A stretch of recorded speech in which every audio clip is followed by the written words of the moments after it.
देख रहे हैं अवाम के उठाए गए सवालात, हालत आजरा पर तबसरों, तज्जियों, खबरों पर मुहित प्रोग्राम न्यूज लाइन रिदा सैफी के साथ।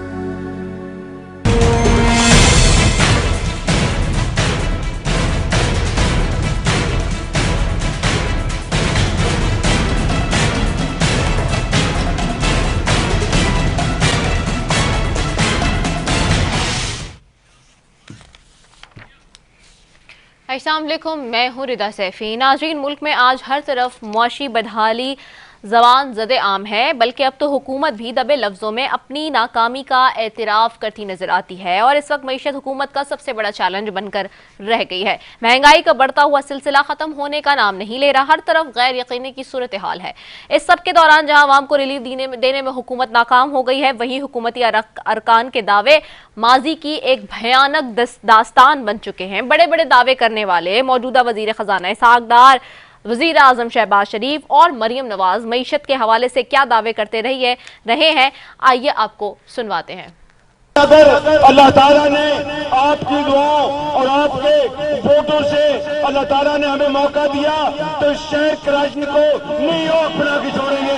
सिंध को पाकिस्तान का सबसे बड़ा, सबसे शानदार सूबा बनाकर दम लूंगा, चाहे मेरी जान चली जाए या कुछ हो जाए। मईशत कोई ऐसी चीज नहीं, 4 साल की नाअहली और नालायकी और गफलत ने मईशत को आज जिस हाल में पहुंचा दिया मेरे भाइयों, इंशाल्लाह कुछ वक्त लगेगा, लेकिन इसहाक डार साहब पर यकीन रखो, अल्लाह ताला पर यकीन रखो, इंशाल्लाह ताला मईशत को इस गिरदाब से निकालेंगे। ये मैं आपको अल्हम्दुलिल्लाह ये बड़े वसूख से अर्ज कर रहा हूँ कि इसकी रियल वैल्यू 200 से नीचे है। मैं अभी फिगर नहीं बताऊंगा और इंशाल्लाह ये 200 से नीचे आएगा। अच्छा। मैं मशकूर हूं उन तमाम प्लेयर्स का जिन्होंने, जब मैं जहाज में मैंने जहाज में कदम रखा तो उन तमाम स्पेकुलेटर्स को पता आगे चल गया कि ये वापस आ रहा है। अगर हम खुद नहीं करेंगे तो हम ये हमें नहीं छोड़ेगा और ना छोड़ना चाहिए। मैंने जो काम किया है मैं उसको ओन किया। मैंने प्राइम मिनिस्टर को भी बताया फोन करके। हाँ। मैं कहा वजीर आजम साहब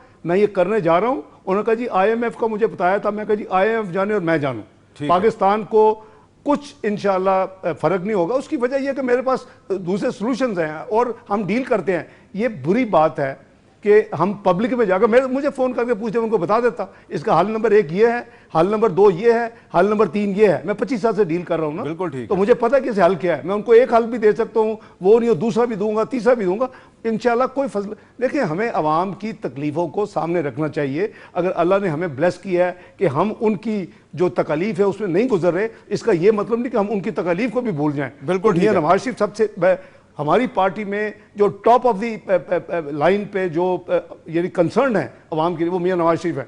आपने सुना होगा, मैं रिपीट नहीं करता। हाँ। कि हमारी जूम मीटिंग में एकदम नाराज उठ के चले गए इसी इंक्रीज के ऊपर। ये चंद हफ्ते पुरानी बात है। तो मैं समझता हूं कि मैंने जो किया है मैंने ठीक किया है। ये इंक्रीज नहीं थी, ये रिडक्शन थी, लेकिन 2 रुपए 63 पैसे की थी। अच्छा। मैंने उसको बिल्कुल, मैंने जो डेवलपमेंट लेवी ब्यूरोक्रेसी ने ऐड की थी, माइनस यानी की, उसको ऐड करके 2 रुपए मैंने कहा उसको निकालने, जितनी हम उनको फैसिलिटी दे सकते हैं उसके लिए मुझे IMF से भी मुझे यानी जैसे पंजाबी कहते फड्डा पड़ा, मेरा पड़ा उनसे, लेकिन मैंने उनको डील किया।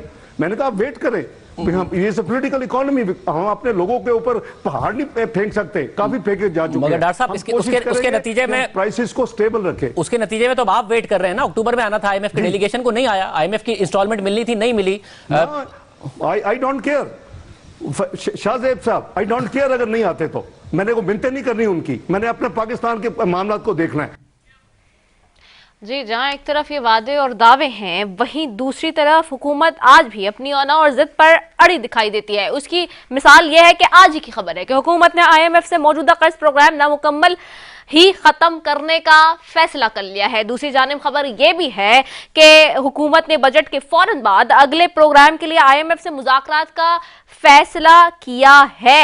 यानी कि एक तरफ खत्म की बात है और दोबारा से बजट के फौरन बाद ही करने की बात भी हो रही है।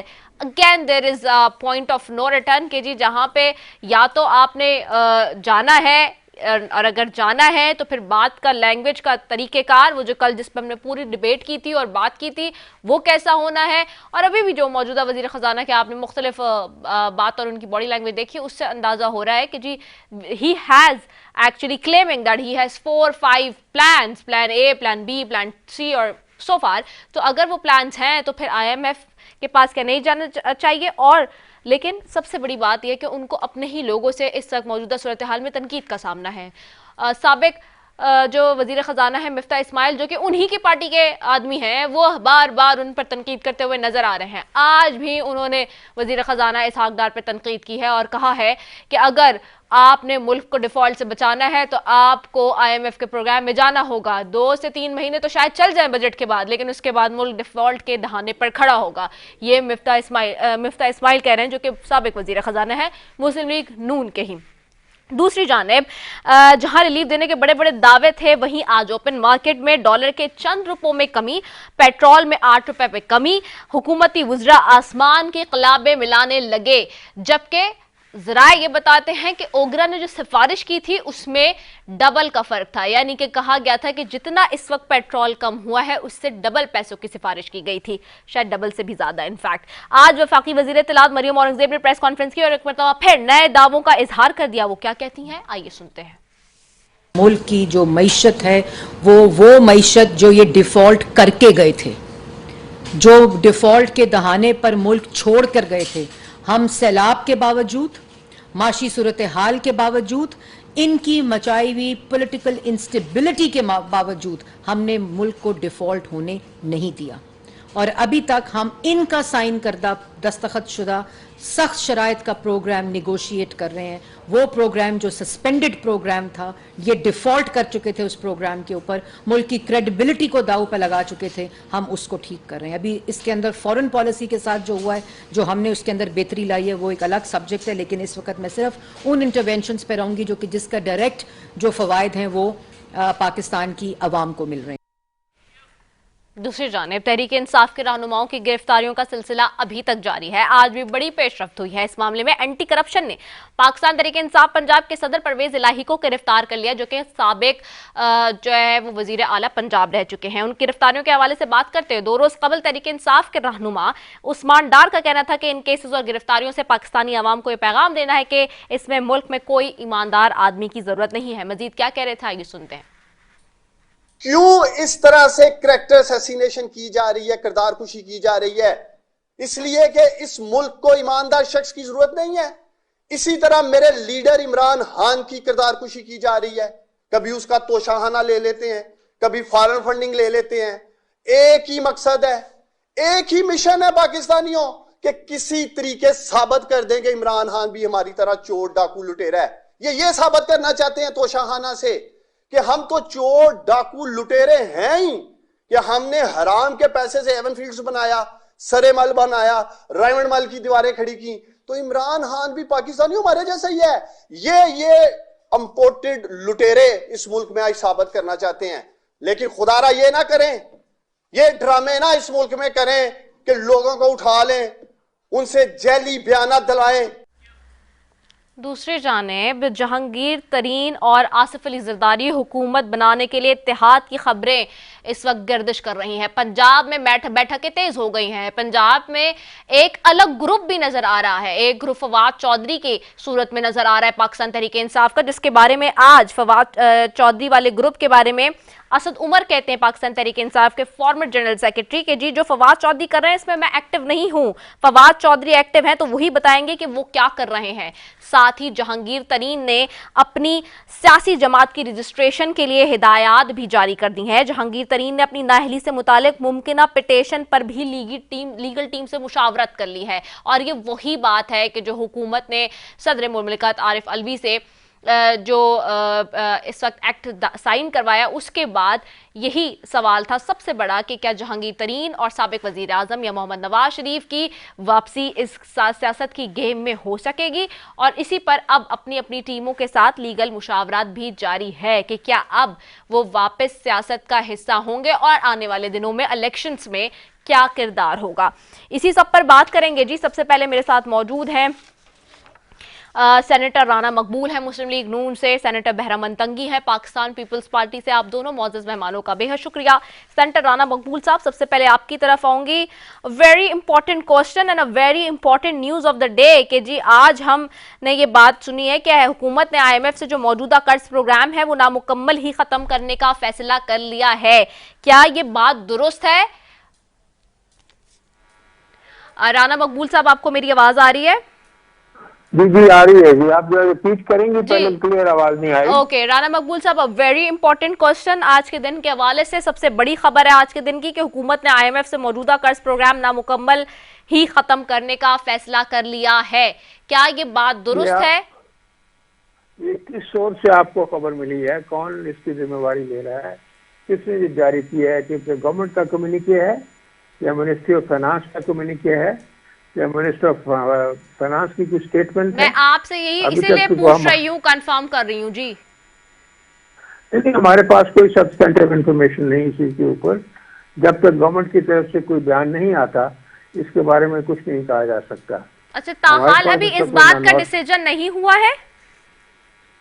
क्या कह रहे हैं जी? ताहाल अभी इस बात का डिसीजन नहीं हुआ है? नहीं, डिसीजन मैं नहीं समझता डिसीजन हुआ। अगर होता तो उसको बकायदा ऐलान कर दिया जाता। अच्छा, आज जो कमेटी है खासतौर पे उसकी भी रिजर्वेशन सामने आ रही थी ना इसी हवाले से कि वजीर खजाना साहब आए और आके जो है वो बात करें, ब्रीफ करें। उस पे भी बहुत सारे जो है वो बात हमें बहुत सारे जो मेंबरान हैं कौमी असेंबली के उनके भी स्टेटमेंट सामने आ रहे थे। तो क्या वजीर खजाना साहब ने अभी तक एतमाद में लिया है पार्लियामेंटेरियंस को सारे मामले पर? नहीं, अभी वो तो बहुत सारी मीटिंग्स उनकी होती रहती हैं। फाइनेंस कमेटी से, हमारी सेनेट की फाइनेंस कमेटी से भी उनकी मीटिंग होती है। वो अब अगर कोई ज्यादा बड़ी कमेटी जो है पार्लियामेंट की जो है या दो कमेटी जो है सेनेट की और नेशनल असेंबली की इकट्ठे को ब्रीफिंग देना चाहते हैं तो ब्रीफिंग एक दो दिन में हो जाएगी। ये तो रूटीन की बात है, कोई ऐसी बात नहीं है। फाइनेंस मिनिस्टर तो खुद सेनेटर हैं, इसलिए कोई ऐसा इशू नहीं है कि वो ब्रीफ नहीं करेंगे। Briefing the house with in a day और टू, इसमें कोई ज्यादा वक्त थोड़ा लगेगा। अच्छा राना मकबूल क्वेश्चन, हाँ जी जी, एक चीज और भी बता दीजिएगा, अगर हम IMF के प्लान में नहीं जाते और अगर ये खत्म होने की जो बाज़गश्त है यही होता है तो फिर प्लान B जो हुकूमत का है वो क्या है? नहीं, इसमें इसी तरह आपको याद होगा 3 दिन पहले प्राइम मिनिस्टर ने इस पे अपनी ऑब्जर्वेशन दी थी और आपने भी सुना होगा। जी। उन्होंने कहा कि बजट जो है हम उन्हीं लाइन पे बनाएंगे जिस लाइन पे IMF हमें जो है एडवाइस करेगा। नो डाउट इसमें डिस्कशंस भी होती हैं, इसमें काफ़ी ज़्यादा फ्लक्चुएशन भी होती है, इम्प्रूवमेंट भी होते हैं अपने अपने व्यू पॉइंट पे, कोई व्यू पॉइंट्स की एडजस्टमेंट भी होती है। प्राइम मिनिस्टर ने खुद कहा है तो जब तक गवर्नमेंट की तरफ से कोई फॉर्मल अनाउंसमेंट नहीं होती तो इस पर ना हमें कमेंट करना चाहिए, ना इस पर हमें कुछ स्पेकुलेट करना चाहिए कि जी ये फैसला हुआ, वो फैसला होगा तो सामने आ जाएगा सबके। अभी 3 दिन पहले तो प्राइम मिनिस्टर ने खुद कहा। ओके, ठीक हो गया। सेनेटर बहरामन तंगी साहब, आपकी तरफ आऊंगी। सेनेटर बहरामन तंगी साहब, जिस कमेटी की मैंने आज बात भी की इस हवाले से जो फाइनेंस के ऊपर, उस पर मैं देख रही थी कि जी जो स्टेटमेंट्स आ रहे थे खदशात के वो पीपल्स पार्टी की तरफ से आए थे। आपको आवाज आ रही है मेरी सेनेटर बहरामन तंगी साहब? जी मैं सुन रहा हूँ। जी, तो उसमें जो डाउट्स के जो आज हमारे पास स्टेटमेंट्स आ रहे थे वो खासतौर पे उस कमेटी में जो पीपल्स पार्टी से हमारे मेंबरान हैं उनकी तरफ से ये रिजर्वेशंस थे। तो क्या अब तक सो फार जो बजट के ऊपर रिजर्वेशंस हैं वो क्लियर हो गए हैं? मीटिंग हो गई है वजीर खजाना के साथ जो कि आज रिजर्वेशंस बज़ाहिर तौर पर बताए जा रहे थे कि हैं? बिस्मिल्लाहिर्रहमानिर्रहीम। रिदा, मैं आपको एक बात बता दूं कि एक हुकूमत है जो इस वक्त इत्तेहादी जमातों की हुकूमत है और इसमें मुख्तलिफ parties, Pakistan People's Party, Pakistan Muslim League, Jamiat Ulema Islam, बाप पार्टी और मुख्तलिफ जमातों की मिनिस्टर्स मौजूद हैं और मुख्तलिफ जमातों की अपनी पॉलिसी, अपना मैनिफेस्टो, अपना प्रोग्राम अवाम के लिए रिलीफ का सोच है। तो मैं समझता हूं कि इस वक्त जो आने वाला बजट है या जो IMF के साथ जाने का प्रोग्राम है, मौजूदा हुकूमत की एक मॉरल प्रोफेशनल रिस्पॉन्सिबिलिटी बनती है कि जो भी फैसला करते हैं तो वो तमाम इत्तेहादी जमातों को ऑन बोर्ड लेते हैं। अगर उस कमेटी में पाकिस्तान पीपल्स पार्टी के मैनेज की कोई रिजर्वेशन है तो जाहिर बात है कि वो उसकी पार्टी, हमारी पार्टी के अपना मैनिफेस्टो मंशूर होगा और उस मंशूर की बुनियाद पे उसने अपने रिजर्वेशन सामने रखे होंगे। मैं समझता हूं कि मिनिस्टर फाइनेंस जो है वो इंडिविजुअल कैपेसिटी में कभी भी फैसला नहीं करेगा, बल्कि वो जब आगे बढ़ते हैं तो वो जो इत्तेहादी जमातों के मुशावरत से, इत्तेहादी जमातों की लीडरशिप के मशावरत से आगे बढ़ते हैं। और यही वो वजह है कि आपने अपने इंट्रो में कहा कि मिफ्ता इस्माइल ने कहा कि बजट में नहीं लेकिन बजट के 3 महीने बाद डिफॉल्ट होने जा रहे, तो unfortunately this is not acceptable. मैं आपको रिदा बता दूं कि इस मिफ्ता इस्माइल ने जब वो चले गए एज ए फाइनेंस मिनिस्टर से, उसने 3 महीने कहा था कि 3 महीने के बाद मैं अनफॉर्चुनेटली लफ्ज फिर इस्तेमाल करता हूं कि उसने कहा कि मुल्क डिफॉल्ट होने की तरफ जा रहे। अभी फिर भी कह रहे, इमरान ने कहा था कि जब वो चले गए एज ए प्राइम मिनिस्टरशिप से तो उसने कहा जून में डिफॉल्ट होगा, लेकिन विदाउट द सपोर्ट रमजान के महीने में कितना रिलीफ दिया आटे के शक्ल में, अभी पेट्रोल के शक्ल में, डीजल के शक्ल में, अभी डॉलर्स आज कितना नीचे आ रहे। तो मेरे ख्याल में अगर इंशाल्लाह जब पॉलिटिकल स्टेबिलिटी आएगी इस मुल्क में तो इकोनॉमी स्टेबल होगी।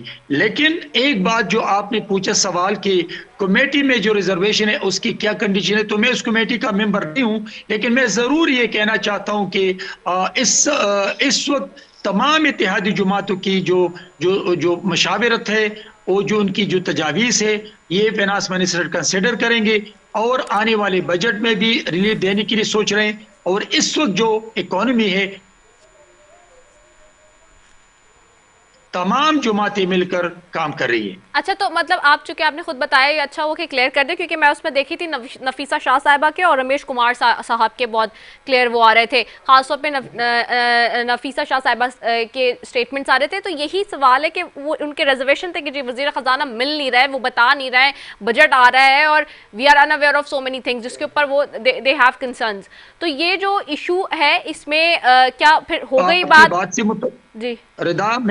रिदा मैं आपकी बात से मुत्तफिक हूँ कि कुछ मिनिस्टर्स की, जो कि मिनिस्टर फाइनेंस जो है वो रिस्पॉन्सिबल है हुकूमत की तमाम उन इक़दामात की। अगर सपोज मैं हुकूमत के इत्तेहादी हूँ तो भी अगर आवाम को कोई रिलीफ नहीं मिलता है या आवाम के साथ ज्यादती होती है या पेट्रोल की कीमतें बढ़ जाती है, तो जाहिर बात है कि सिर्फ प्राइम मिनिस्टर नहीं बल्कि क्रिटिसिज्म होगी पाकिस्तान पीपल्स पार्टी भी।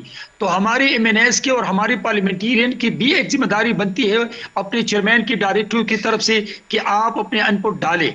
और ये कभी कभी होता है, लेकिन हम फिर भी इत्तेहादी जमाते के नाते फाइनेंस मिनिस्टर इस वक्त थोड़ा सा बिजी हैं, लेकिन फिर भी हमारे MNAs की, हमारे पार्लियामेंटेरियंस की जो डिमांड है वो जायज़ है कि अगर फाइनेंस मिनिस्टर उनको टाइम दे दे, वो बैठे, तो उनकी तरफ से भी ऐसे तजावीज़ आ सकती है जो फाइनेंस मिनिस्टर के लिए आसानी पैदा होगी। वो तजावीज़ क्या हैं? वो तजावीज़ होंगे आवाम को रिलीफ देने के लिए, वो तजावीज़ होंगे आवाम को मुश्किलात से निकालने के लिए। तो इस मुश्किल वक्त में भी हम समझते हैं कि with the consensus of the इत्तेहादी जमात इंशाल्लाह ऐसा बजट पेश करेंगे कि आवाम को उसमें रिलीफ जरूर मिलेगा। Okay, that's very positive point. मैं ब्रिगेडियर हारिस नवाज साहब की तरफ भी जाती हूँ। He has also joined with us. Thank you so very much brigadier Haris Nawaz साहब फॉर ज्वाइनिंग अस। जी जी, ब्रिगेडियर साहब, इस वक्त मौजूदा सूरत हाल में एक सबसे बड़ा चैलेंज माशी चैलेंज है, और अभी जो आज की खबर ख़ास तौर पे आपने देखी है और पिछले इवन नॉट टुडे, इवन 2-3 दिन से जो हम देख रहे हैं हुकूमत के साथ जो डायलॉग हम देख रहे हैं IMF का, और अब जो हुकूमत ने IMF से मौजूदा कर्ज प्रोग्राम नामुकम्मल ही ख़त्म करने का फैसला किया है, जो ज़राए ये बता रहे हैं, how do you see it? और जो माशी क्रंच हमारे पास इस वक्त आया हुआ है, उससे निकलने के लिए क्या आपको नज़र आता है कि सोल्यूशन होना चाहिए? And how do you see it कि जी इस वक्त पॉलिटिकल जो हुकूमत है जिसके अंदर so many parties are involve, उनको किस तरह से आवाम को रिलीफ देने में लाएअमल तैयार करना चाहिए? देखें रिडा, बात यह है, हमें समझना चाहिए कि सबसे बड़ी प्रॉब्लम ये है कि मुल्क में जब तक पॉलिटिकल स्टेबिलिटी नहीं होगी तो इकोनॉमिक स्टेबिलिटी नहीं होगा।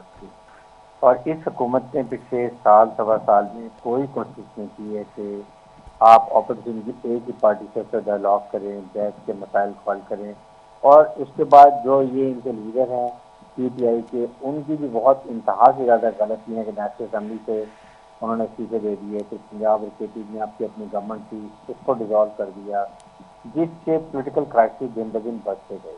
पॉलिटिकल क्राइसिस बढ़ेंगे तो उसके साथ इकोनॉमिक क्राइसिस बढ़ते जाएंगे, साथ उसके बाद ना कोई ये हुकूमत जो अल्लाह से कोई इतना ज़्यादा कोई लीड दे सकती है, ना कोई वेलफेयर का काम किया है, ना इन्फ्लेशन कम की है, ग्रोथ भी कम हो गई है।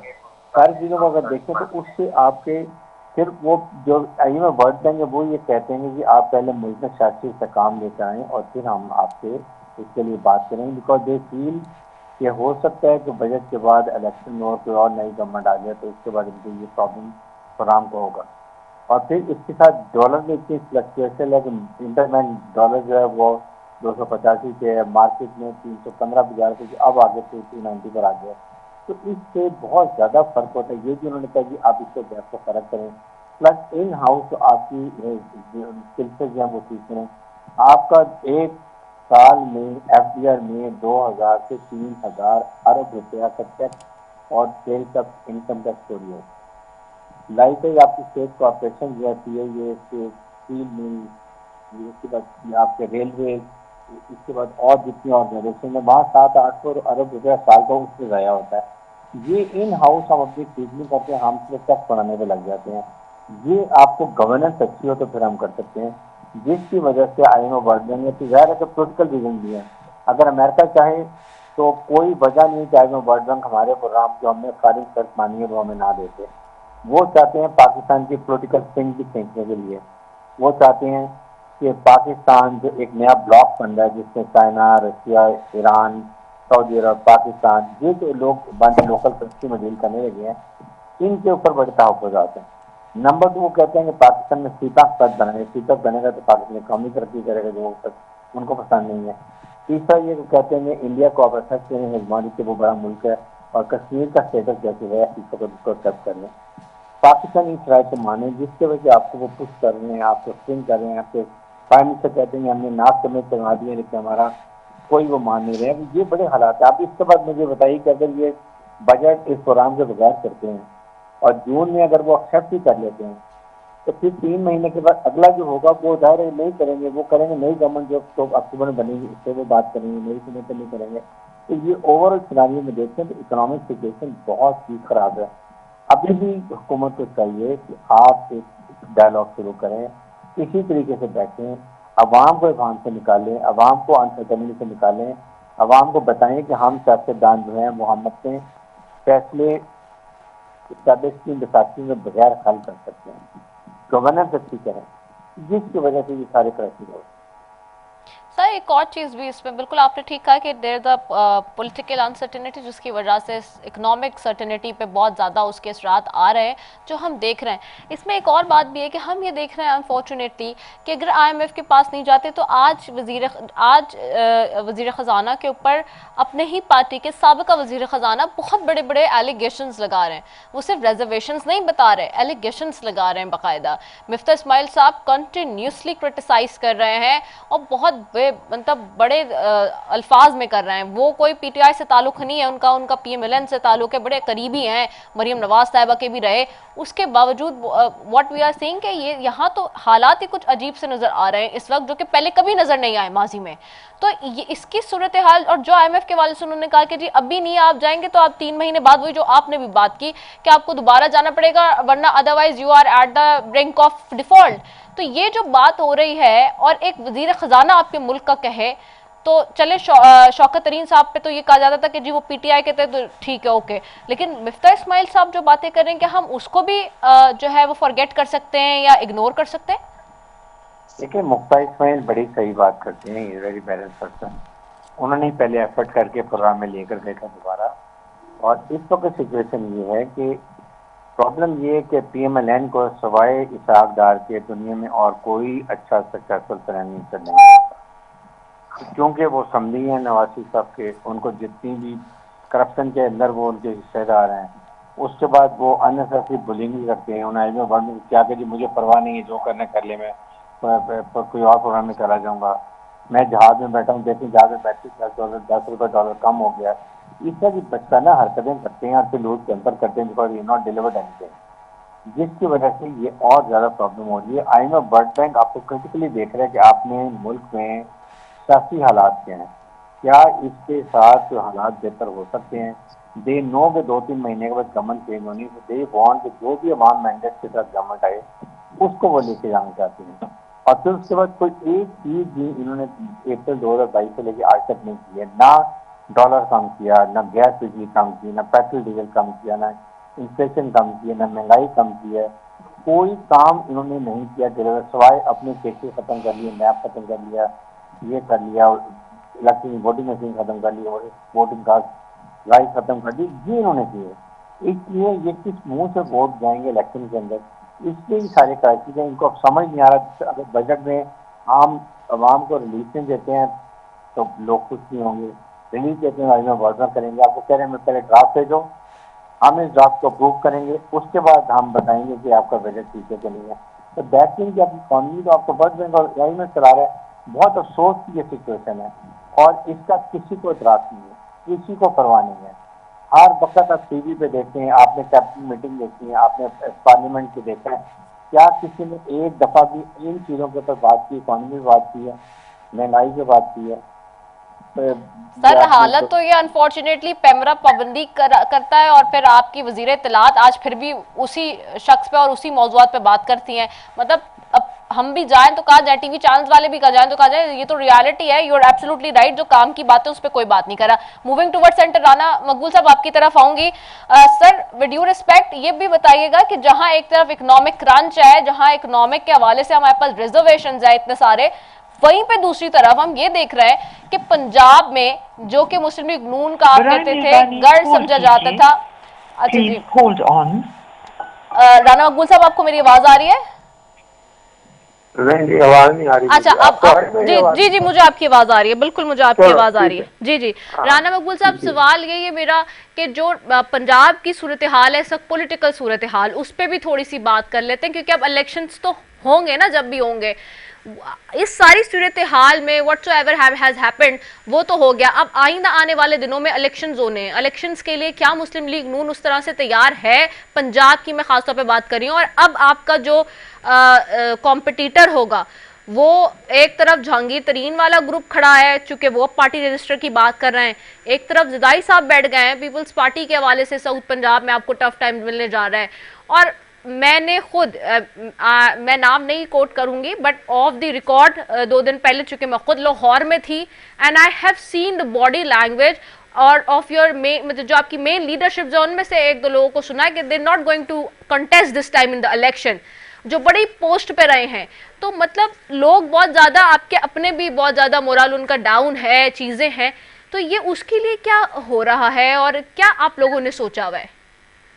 देखिए जी, मैं इस बात के हवाले से उनको याद करा दूं कि जब ये नेगोशिएशन चल रही थी ना, दोनों तरफ से रिप्रेजेंटेटिव थे, तो नेगोशिएशन में ये फैसला हो गया था, ये यूसुफ रजा साहब ने भी कहा, शारदार साहब ने भी कहा, एक दोनों जो पार्टी की एग्री हो गई थी, जो नेगोशिएटर्स थे, कि हम 1 सितंबर को इलेक्शन करवाएंगे। ठीक है। जब उन्होंने इमरान खान साहब से रब्ता किया, उनके नुमाइंदों ने, उसने आगे से कहा नथिंग डूइंग, 14 मई तक के सारी असेंबली से जो है रिजाइन करें और जनरल इलेक्शन कराएं, फिर मैं तैयार हूँ इकट्ठा इलेक्शन कराने के लिए। 14 से आगे नहीं जाएगा। तो अब बताएं आप क्या गवर्नमेंट इसमें क्या कर सकती थी? क्योंकि भाजपा ऐसे अनयील्डिंग बंदे से पड़ गया था जिसने क्या क्या क्या क्या कर दिया, आपको खुद ही मालूम है क्या क्या कर दिया, और बाद में उन्होंने क्या किया। अब जो रिजा का सवाल है कि जी इलेक्शन जो है वो आगा इलेक्शन आए, बिस्मिल्लाह, क्यों नहीं आए? आप क्यों इतनी परेशान हो गई है कि किसी ने आपको कह दिया आपके कान में कि मैं इलेक्शन नहीं लड़ूंगा? इलेक्शन भी लड़ेंगे, इलेक्शन जीतेंगे भी, क्यों आप इतनी ज्यादा परेशान हो गया? इलेक्शन के टेक्सचर को भी समझने की परेशान मैं नहीं हूँ, आपकी अपनी लीडरशिप के लोग परेशान हैं जो बता रहे हैं हमें ये बात। We are not very, I am from Muslim League ना, मुझे पता है इनसाइड क्या स्टोरी है। क्यों ऐसा ये प्रोपेगेंडे का शिकार आप हो रहे हैं? कुछ नहीं, होने दें इलेक्शन, बाकी जो पार्टियां जीतती हारती रहती हैं, अपनी अपनी हिम्मत है, अपनी अपनी मेहनत है, लोगों ने वोट देना है। तो इसमें परेशानी की क्या बात है कि नून लीग क्या करेगी, या जो पार्टी इलेक्शन में मेहनत करती है उसी तरह मेहनत करेगी। जो परम्यूटेशन एंड कॉम्बिनेशन की साइंस होती है इलेक्शन में, उसी साइंस के साथ इलेक्शन लड़ा जाएगा। एक मैं बात आपको बता दूं, जितनी पार्टियां होगी उतना ही मुस्लिम लीग को फायदा होगा, समझने की कोशिश करें, उतना ही वोट तकसीम होगा। ठीक है, Muslim League being the main party in Punjab, तो उसको फायदा होगा। इसलिए अगर कम भी कुछ वोट हो गया 200-400, तो उससे कमी तो पूरी हो जाएगी। तो इसमें आप हमें धमकियां को देते हैं कि ये हो जाएगा, वो हो जाएगा, फलाना मिल गया, फलाना मिल गया। ये टाइम टेस्टेड पार्टी है, इसने तकलीफें उठा ली हैं, मारे खा ली हैं, 2-2 साल अंदर रहे हैं सारे, देयर फाइट बैक। कोई ऐसी परेशानी की बात नहीं। अल्लाह मुल्क में अमन रखे, ये ठीक हो जाएगा। ओके, सेनेटर बैरमन तंगी साहब, आपकी तरफ आऊंगी वापस। सर, जो अभी ब्रिगेडियर हारिस नवाज साहब कह रहे थे डायलॉग के मामले पे बात, दैट इज वेरी इंपॉर्टेंट, वो डे वन से हम भी यही बात कर रहे हैं। On another hand People's Party ने बहुत कोशिश की इस मामले में, जिस तरह का मतलब आ रहा था रिएक्शन पीपल्स पार्टी की तरफ से, what made actually the point जिसकी वजह से ये सब इस नहज पे पहुंचा। एंड ऑन अनदर हैंड अब हम देख रहे हैं कि बहुत जो है वो बॉडी लैंग्वेज बड़ा कॉन्फिडेंटली आगे जा रहा है। रज़ाई साहब खुद अब पंजाब में जाके बैठ गए, whenever he sit somewhere, so there is always a narrative, और जी वो बात होती है कि जी वो बैठे इसीलिए कि जो पॉलिटिकल सारा गिमिक है उसको कंट्रोल करने के लिए सारा। और अब जो बात आ रही है, तो क्या जहांगीर तरीन साहब के साथ मिलके कोई इत्तेहाद की खबरें जो आ रही हैं वो दुरुस्त हैं, या फिर क्या इरादा है अब जो, और सदन पंजाब में खासतौर पर कल इतने सारे लोग पार्टी में ज्वाइन हुए हैं विद हैंड्स इन हैंड्स, तो क्या पोजीशन बनती हुई नजर आ रही है? ब्रिगेडियर साहब की बातों से मैं बिल्कुल मुत्तफिक हूँ कि डायलॉग्स होनी चाहिए, पॉलिटिकल स्टेबिलिटी आनी चाहिए, और जब पॉलिटिकल स्टेबिलिटी आ जाए तो इकॉनमी ऑटोमेटिकली स्टेबल हो जाएगी। बिल्कुल मैं एग्री करता हूँ, लेकिन सामने वाले बंदा या सामने वाली पार्टी की क्या पोजीशन है, क्या उसकी इस वक्त जो टारगेट है वो पॉलिटिक्स है, उसका टारगेट पाकिस्तान में पॉलिटिकल स्टेबिलिटी उनकी सोच है। अगर उनकी सोच है तो पाकिस्तान पीपल्स पार्टी तो हमेशा डायलॉग्स पे भी यकीन रखती है, और पाकिस्तान पीपल्स पार्टी इस पे भी यकीन रखती है, चाहे उसकी एमएनए ज्यादा हो या कम हो, लेकिन वो पार्लियामान में रहना चाहते हैं। मेरी पार्टी ने 17 एमएनए भी अपोजिशन का रोल प्ले किया है, शहीद बीबी ने अपोजिशन लीडर थी 17 एमएनए से। तो पाकिस्तान पीपल्स पार्टी की स्टैंड हमेशा ये रही है कि वो पार्लियामान में मौजूद हो, चाहे उसके एमएनए कम हो या ज्यादा हो, पाकिस्तान पीपल्स पार्टी हुकूमत में हो या पोजीशन में हो, लेकिन हम चाहते हैं कि डायलॉग्स भी हो और पार्लियामान में मौजूदगी भी हो। अभी जब सामने वाला लीडर या सामने वाली पार्टी दो चीजों पे यकीन रखती है, नहीं रखती है, वो मुल्क की स्टेबिलिटी, वो इकोनॉमी स्टेबिलिटी, वो डेमोक्रेटिक प्रोसेस की स्टेबिलिटी वो भी नहीं चाहते हैं, और साथ साथ उनकी मर्जी के मुताबिक फैसले आए, उनकी मर्जी के मुताबिक इलेक्शन कमीशन फैसले करे, उसकी मर्जी के मुताबिक इलेक्शन रिजल्ट का फैसला जाए, तो ये ऐसे आदमी के साथ मुमकिन ही नहीं है कि आप डायलॉग्स करें। अभी इस वक्त मैं आपको एक बात बता रहा हूँ कि आपने दूसरा सवाल किया कि बॉडी लैंग्वेज की से जनाब आसिफ अली जरदारी साहब अच्छे लग रहे हैं, या उसकी बॉडी लैंग्वेज से ये मैसेज जा रहे हैं कि वी आर गोइंग अप। देखिए रिदा, मैं एक बात आपको बता रहा हूँ, पाकिस्तान पीपल्स पार्टी ने हमेशा ये स्टैंड ली है कि एक पार्टी इस वक्त पाकिस्तान को मुश्किलात से नहीं निकाल सकते।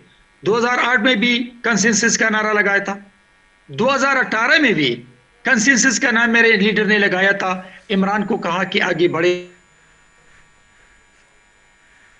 और ब्रिगेडियर साहब भी बैठे हैं, गवाह है कि जब भी हम उनके इकोनॉमी की बात करते थे, पार्लियामान की बात करते थे, पूरी दुनिया में पाकिस्तान की बराबरी की बुनियाद पर ताल्लुकात की बात करते थे, वो एनआरओ की बात करते थे, तो एज ए प्राइम मिनिस्टर भी उनका रोल माइनस था। अभी जब उसको पार्लियामान वज़ीर-ए-आज़म हाउस से निकाला, उसी दिन से लेकर आज तक पाकिस्तान की पॉलिटिकल स्टेबिलिटी को आप देख ली कि उस पार्टी की वजह से, उस लीडर की वजह से कहां से कहां इज्जत का सवाल है, वो पूरी दुनिया में कहां से कहां पहुंच गया।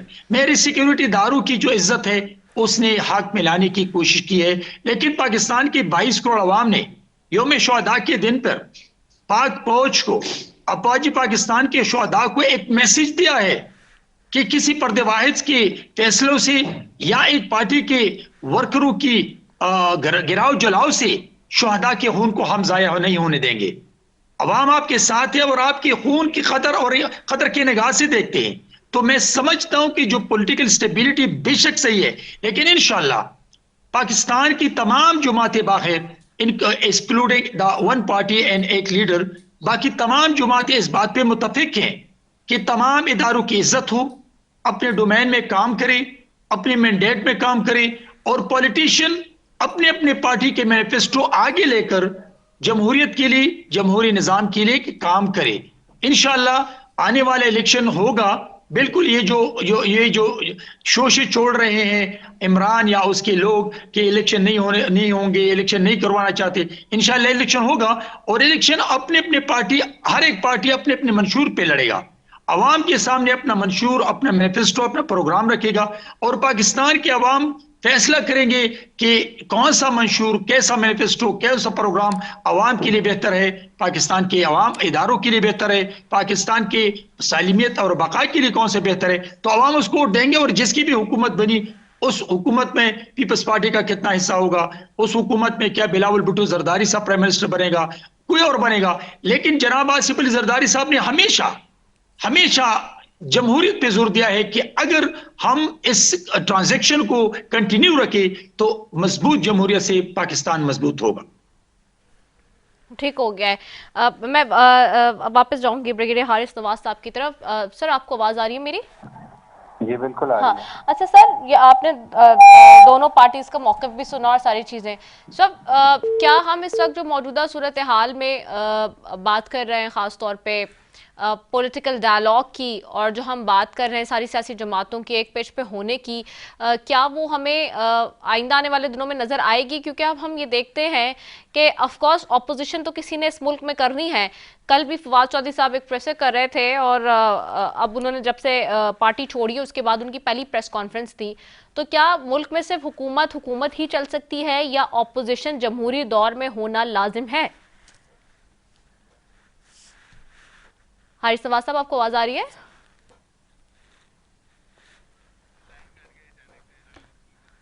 ब्रिगेडियर हारिस नवाज साहब, आपको मेरी आवाज आ रही है? चलिए जी, मैं यहाँ एक ब्रेक लूंगी, ब्रेक के बाद वापस आ रहे हैं। Stay tune.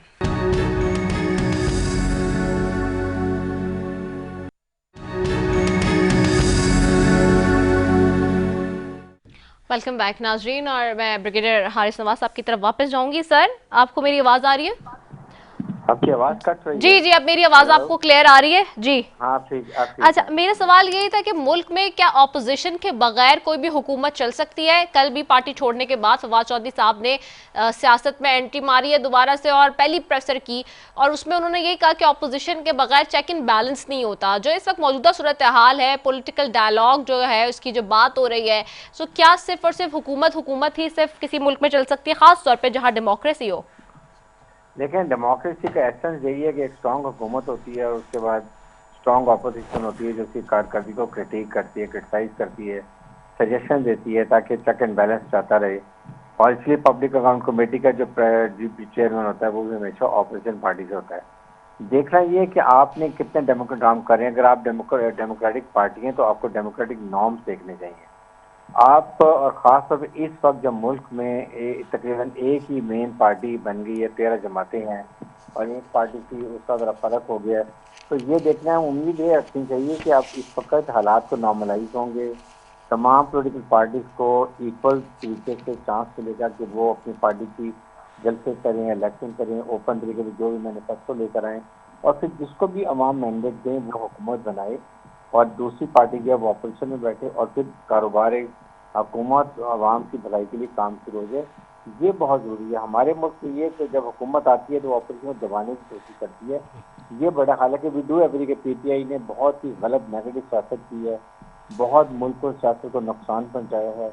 कि जिस तरीके से शहादा के लिए उन्होंने जो हरकतें की हैं और मिलिट्री कंट्रोलमेंट किए वो नाकाबिल माफ़ी है, बट स्टिल आपको जिन्होंने गलत किया उनकी कार्रवाई करें, उनके खिलाफ कानून के मुताबिक कार्रवाई करें, लेकिन डायलॉग जरूर करें, क्योंकि जब तक आप डायलॉग नहीं करेंगे रास्ते का काम नहीं आएगा तो इस्लामिक हालात ठीक नहीं होंगे और मुल्क में अफरा तफरी होगी। ठीक हो गया है, बहुत शुक्रिया ब्रिगेड राय हारिस नवाज साहब आपका, सेनेटर राना मकबूल साहब आपका, सेनेटर बहरमन तंगी साहब आपका, तीनों मोअज़्ज़ज़ मेहमानों का शुक्रिया।